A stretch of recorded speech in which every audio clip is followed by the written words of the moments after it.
ఒక చిన్న వీడియో చూపిస్తా, ఒక 30-40 సెకండ్ల వీడియో. అది చాలు మాకు. ఈరోజు ఆడవాళ్ళని హింసించడం ఎక్కువైందంటే దానికి కారణం మద్యం. ఆ మద్యం వల్ల మీరు అనుభవిస్తున్న కష్టాలు, ఈ రోజు క్రైమ్ రేట్ ఏ విధంగా ఈ మద్యం వల్ల పెరిగిపోతూ ఆడవాళ్ళ మీద అట్రాసిటీ పెరుగుతున్నది.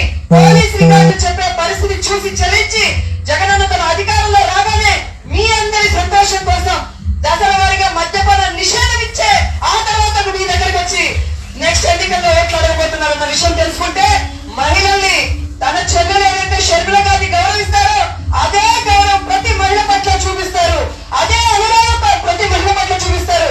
అదే జగనన్న గొప్పదనం. సో అర్థమైపోయింది కదా. సో షర్మిల గారి పట్ల ఎటువంటి అనురాగం చూపెట్టారో అటువంటి అనురాగమే రాష్ట్రంలో ఉన్న మహిళలందరి మీద చూపెడతారని చెప్పి శ్రీమతి రోజా సలోమన్ గారు చెప్పేశారు. అంటే ఏంటి, వారి వారి తండ్రులకి ఈ మహిళలు ఎవరో పుట్టలేదని, దిక్కుమాలిన దరిద్ర డాష్ కొడుకులతో మరి సోషల్ మీడియాలో పెట్టిస్తారా? మరి మహిళలందరినీ కూడా సోదరిని శ్రీమతి షర్మిల గారిని ఎలా చూసుకుంటున్నారో అలాగే చూసుకుంటారు అని చెప్పి మరి అంత ఎలుగెత్తి చాటారు అంటే మరి ఏమని అర్థం చేసుకోవాలి మహిళలారా? మీరే అర్థం చేసుకోండి. సొంత చెల్లెళ్ళిద్దరూ రోడ్డును పడ్డారు. ఒక ఆవిడ ప్రాణభయంతో ఉంది, ఇంకొక ఆవిడ కూడా సెక్యూరిటీ అడగడం జరిగింది.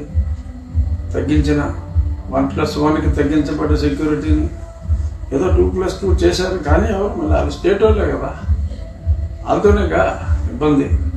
సో ఒకటి, సో మహిళలకు ఏం జరుగుతుందన్నది శ్రీమతి రోజా సలోమన్ గారు సెలవిచ్చారు. అలాగే మద్యపాన నిషేధం గురించి ఆ తండ్రి కొడుకులు వచ్చి ఏదో మాట్లాడుతూ ఉంటారు, నమ్మొద్దు. మళ్ళీ జగన్మోహన్ రెడ్డి గారు చెప్పారు ఓట్లే అడగనని చెప్పారు. అసలు వారీగా ఎలక్షన్ నాటికి పూర్తిగా నిర్మూలించకపోతే ఓట్లే అడగనని చెప్పి కూడా చెప్పారు. మరి ఇప్పుడు దానికి ఏమంటారు?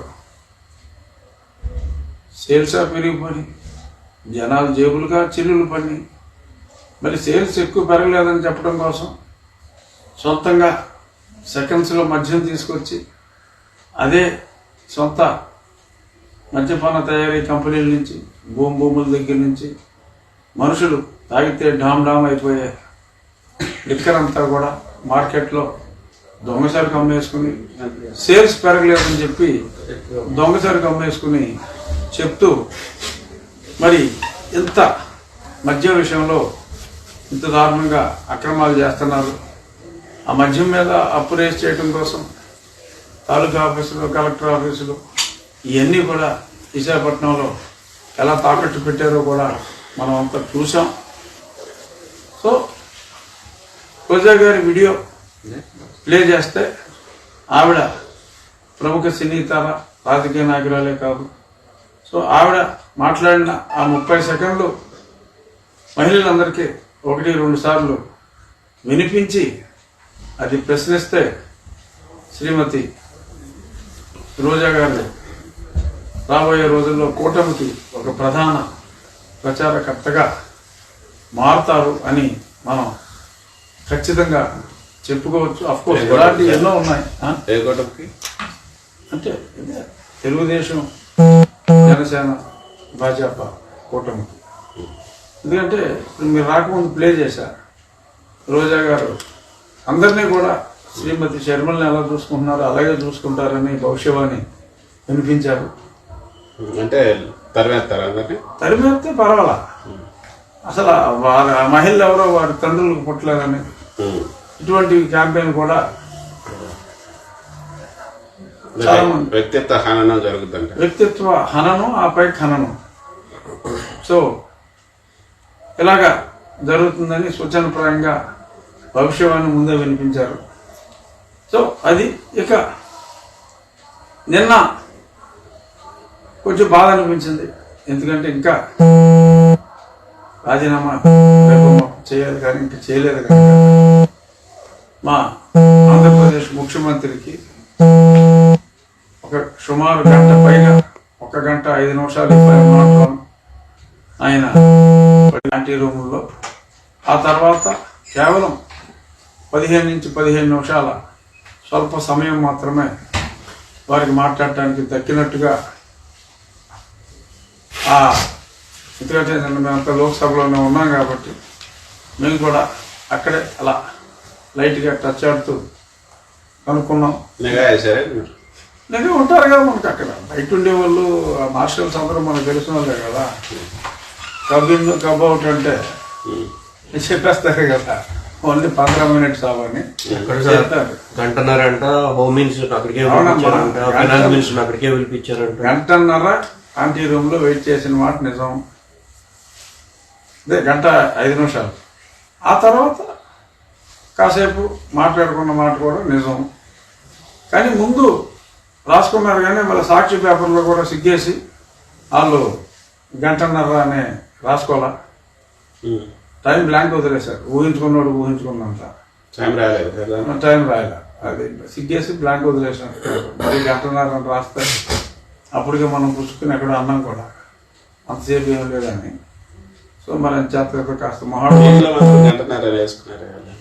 అంటే అప్పుడు ముందు వాళ్ళు కూడా అనుకున్నారు, అపోహపడ్డారు. ఇలాగా జగన్మోహన్ రెడ్డి అందరినీ కూర్చోబెట్టినట్టు జగన్మోహన్ రెడ్డిని కూడా కూర్చోబెట్టేస్తారని చెప్పి ఎక్స్పెక్ట్ చేయలే. సాక్షివాడు ఇంకేదో పెద్ద కాదు సార్, గంటన్నర అంటే క్యాబినెట్ సెంట్రల్ క్యాబినెట్ మీటింగ్ లో ఎందుకు కూర్చోబెట్టాడు?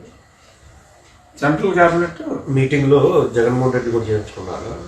గంటన్నర అంటే అది కానీ లేదని చెప్పి అర్థమైపోయింది కాబట్టి ఇంకా పాపం చర్చలు బాగుంది, ఇంకేం చెప్తాం.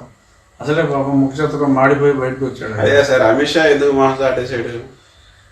ఏమంటే నేను మొన్న రచ్చబండలో అమిత్ షా గారు ట్రైన్ ఇవ్వరని చెప్పా. ప్రధానమంత్రి గారు ఎంతో మంది ముఖ్యమంత్రులు కలుస్తున్నారు.